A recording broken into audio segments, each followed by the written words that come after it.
Hello friends, అందరికీ నమస్కారం. Welcome back to our channel. ఏపీలో కొత్త పెన్షన్ల విడుదలపై లబ్ధిదారులకు గందరగోళం నెలకొనడం జరిగింది. అసలు ఈ కొత్త పెన్షన్లు విడుదల అయ్యాయా లేదా? ఎప్పుడు విడుదల అవుతాయి? కూటమి ప్రభుత్వము ఈ నెల 12వ తారీఖున దాదాపుగా 1,50,000 మందికి కొత్త పెన్షన్లను మంజూరు చేస్తామని చెప్పిన మాట వాస్తవమే. బట్ ఆ రోజున అనగా 12వ తారీఖున పెన్షన్ల పంపిణీ కార్యక్రమం అనేది ఏమీ కూడా జరగలేదన్నమాట. ఓకేనా? కాబట్టి 12వ తారీఖున వాయిదా పడడం జరిగింది. అయితే తిరిగి ఏ తేదీన మళ్ళా ఈ యొక్క కొత్త పెన్షన్లను ప్రారంభించబోతున్నారు? ముందుగా ఏ కేటగిరీ వాళ్లకు అవకాశం అయితే ఇవ్వబోతున్నారు? ఎలా దరఖాస్తులు పెట్టుకోవాలి? అప్లికేషన్ విధానం ఎలా ఉంటుంది? కావలసినటువంటి డాక్యుమెంట్స్ అంటే మీరు అప్లికేషన్ ఫామ్‌తో కూడా ఏ డాక్యుమెంట్స్‌ను యాడ్ చేసి అప్లై చేసుకోవాలి.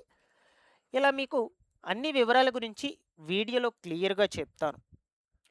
పెన్షన్‌లకు సంబంధించి ఎటువంటి అప్డేట్ వచ్చినా సరే మన ఛానల్ నుంచి మీకోసం ఎప్పటికప్పుడు తెలియజేస్తూ ఉంటాను గైస్. తప్పకుండా మన ఛానల్‌ని సబ్స్క్రైబ్ చేసుకునేసి పక్కనే ఉన్నటువంటి బెల్ సింబల్‌ని క్లిక్ చేసి ఆల్ నోటిఫికేషన్ ఆన్‌లో పెట్టుకోండి. ఇన్ఫర్మేషన్ నచ్చినట్లయితే లైక్ చేయండి. మీరు ఎన్ని లైక్స్ చేస్తే యూట్యూబ్ అంతమందికి వీడియోను రికమెండ్ చేస్తుంది. ఫస్ట్ టైం ఛానల్ చూసేటువంటి ప్రతి ఒక్కరు కూడా సబ్స్క్రైబ్ చేసుకునేసేయండి. ఒకసారి టెలిగ్రామ్ ఛానల్‌లో జాయిన్ అవ్వండి. మీకు డైలీ కూడా యూజ్‌ఫుల్ అయ్యే ఇన్ఫర్మేషనే అప్డేట్ చేస్తూ ఉంటాను. డిస్క్రిప్షన్‌లో లింక్ పెట్టున్నాను. చూడండి ఫస్ట్ వెళ్ళి.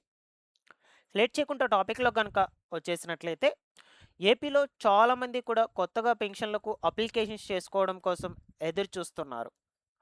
అయితే కూటమి ప్రభుత్వము ఈ నెల 12వ తారీఖున కొత్త పెన్షన్లను మంజూరు చేస్తామని చెప్పిన మాట వాస్తవం అయినప్పటికీ కూడా ఆ రోజు ఈ కొత్త పెన్షన్లకు సంబంధించిన కార్యక్రమాలు ఏమీ కూడా జరగలేదు.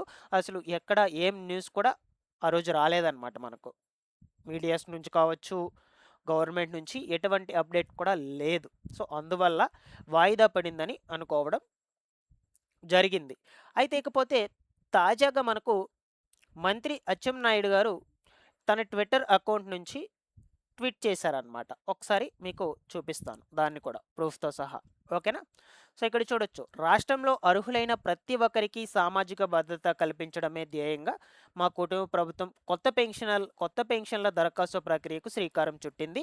అర్హత కలిగినటువంటి లబ్ధిదారులు కింది పత్రాలతో దరఖాస్తులు చేసుకోవాల్సిందిగా కోరుతున్నామని ఈయన ఇలాగ ట్వీట్ చేయడం అయితే జరిగిందనమాట. ఓకేనా? ఇది మనకు ట్వీట్ చేసి ఒక 1 డే అవుతుంది. అంటే నిన్నటి రోజున ట్వీట్ చేయడం జరిగింది. కావాలంటే మీరు కూడా వెళ్లి ఒకసారి చెక్ చేయొచ్చు. ఈ యొక్క అకౌంట్‌ని ట్విట్టర్ అకౌంట్‌లోకి వెళ్లి ఆ నేమ్ సేవ్ చేసుకునేసి. ఓకేనా?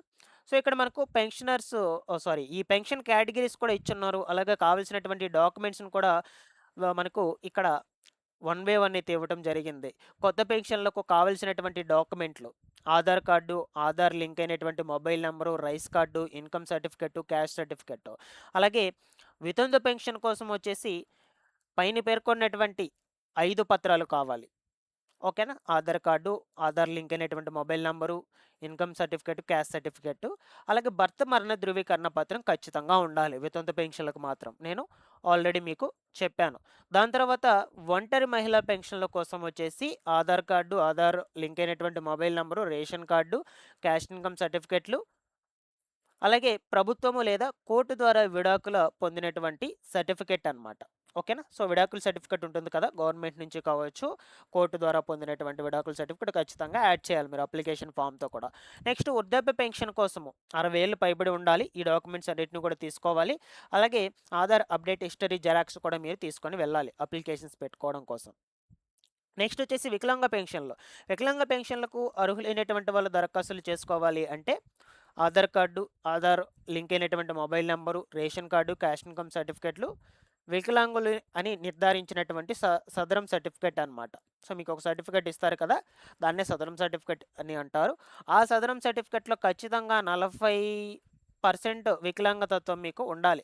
40 కంటే తక్కువ ఉన్నట్లయితే మీరు వికలాంగుల పెన్షన్‌కు ఎలిజిబుల్ కాదని అర్థం. 40-100% లోపల ఎంతైనా ఉండని. ఓకేనా? ఒకవేళ 85-100 లోపల ఉన్నట్లయితే దీర్ఘకాలిక వ్యాధిగ్రస్తుల పెన్షన్‌లకి ఎలిజిబుల్ అవుతారు. 10,000, 15,000 రూపాయలు ఇలా రావటం జరుగుతుందనమాట. సో ఇలాగా పెన్షన్ కేటగిరీ వైజ్గా ఏ డాక్యుమెంట్స్ కావాలని మనకు క్లియర్గా కూడా అప్డేట్ అయితే ఇవ్వటం జరిగిందనమాట. సో కుటుంబ ప్రభుత్వం రీసెంట్గా కూడా చెప్పింది, రాష్ట్రంలో 15 లక్షల కొత్త పెన్షన్లను మంజూరు చేయబోతున్నట్టు గ్రీన్ సిగ్నల్ ఇచ్చాము అని. సో దీన్ని బట్టి అర్థం చేసుకోవచ్చండి, మనకు ఈ కొత్త పెన్షన్లకు దరఖాస్తులు అయ్యేటువంటివి ఖచ్చితంగా స్టార్ట్ అయ్యేందుకు అవకాశం అయితే ఉండొచ్చు. బట్ ప్రజెంట్ మనకు ఈ అచ్చెన్నాయుడు గారు, మంత్రి అచ్చెన్నాయుడు గారు అయితే ట్వీట్ చేసి చెప్పారు, గ్రామ వార్డు సచివాలయాలకు వెళ్ళి అడిగితే మాత్రం అధికారులు ఏం చెప్తున్నారంటే, మాకు గవర్నమెంట్ నుంచి ఎటువంటి అప్డేట్ అనేది ఇంకా రాలేదు అని అంటున్నారు. మేము అప్లికేషన్స్ తీసుకోలేము, సో మాకు అప్డేట్ వస్తే కానీ మేము ఏమీ తీసుకోవడానికి అవకాశం ఉండదని అంటున్నారు. నేను ఒకసారి వెళ్ళి కనుక్కోవడం కూడా జరిగిందనమాట. ఓకేనా.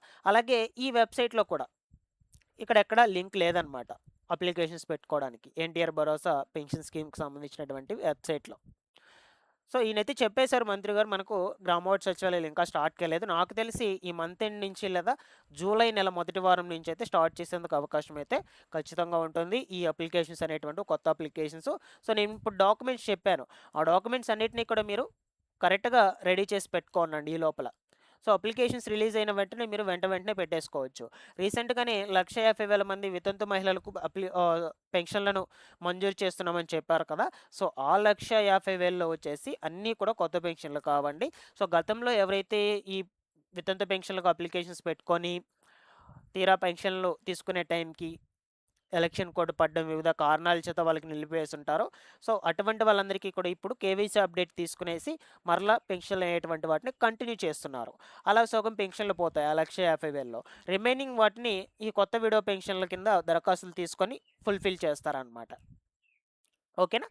సో ఏదేమైనా మనకు అప్లికేషన్స్ అనేటువంటివి త్వరలోనే స్టార్ట్ కాబోతున్నాయి. డాక్యుమెంట్స్ కూడా మీకు క్లియర్గా చెప్పడం జరిగిందనమాట. సో కావాలంటే మీరు కూడా ఒకసారి గ్రామ వార్డు సచివాలయంకి వెళ్ళి కనుక్కోండి. సో వాళ్ళు కూడా ఇదే ఆన్సర్ అయితే చెప్తున్నారు, మొత్తం కూడా స్టేట్ మొత్తం కూడా. ఓకేనా. కేటగిరీస్ వైజ్గా అయితే అవకాశం ఇస్తారండి. ముందుగా వితంతు మహిళలకు అవకాశం ఉంటుంది, దాని తర్వాత దివ్యాంగులకు, వికలాంగులకు, ఒంటరి స్త్రీలకు, వృద్ధులకు. సో ఇలాగ కేటగిరీస్ వైజ్గా అప్లికేషన్స్ అనేటువంటివి స్టార్ట్ అవుతాయి. మీరు ఎవరు టెన్షన్ పడాల్సిన అవసరం లేదు, అందరికీ కూడా అవకాశం వస్తుంది, అందరూ కూడా పెన్షన్లు పొందగలుగుతారు. కొత్తగా మరొక 15 లక్షల పెన్షన్లను మంజూరు చేయబోతుంది కుటుంబ ప్రభుత్వం. అప్పుడు ఇంకా మనకు పెన్షన్ లబ్ధిదారుల యొక్క సంఖ్య ఇంక్రీజ్ అయ్యేందుకు అవకాశం అయితే ఉంటుంది. ఓకేనా. సో సదరం సర్టిఫికేట్ కనుక లేకున్నట్లయితే వికలాంగుల పెన్షన్లకు అప్లికేషన్స్ పెట్టుకోలేరు. రీసెంట్గా మనకు స్లాట్స్ రిలీజ్ అయ్యాయి. ఎవరైతే స్లాట్స్ రిలీజ్ అయినప్పుడు స్లాట్ బుక్ చేసుకొని వెరిఫికేషన్కి వెళ్ళి సదరం సర్టిఫికేట్ను పొంది ఉంటారో అటువంటి వాళ్ళందరికీ కూడా అప్లికేషన్స్ పెట్టుకోవడం కోసం అవకాశం అయితే ఉంటుంది. సదరం లేకపోతే పెట్టుకోలేరన్నమాట. అలాగే మరణ ధృవీకరణ పత్రం, వితంతు పెన్షన్లకు అప్లికేషన్స్ పెట్టుకోవాలి అంటే. సో ఇలా అయితే ఉన్నాయండి పెన్షన్లకు సంబంధించిన సమాచారం. నేను ఎప్పటికప్పుడు అప్డేట్స్ అనేటువంటివి అందజేస్తూనే ఉంటాను మీకు రెగ్యులర్గా కూడా. ఛానల్ని ఫాలో అప్ చేస్తున్నాండి. Thanks for watching this one.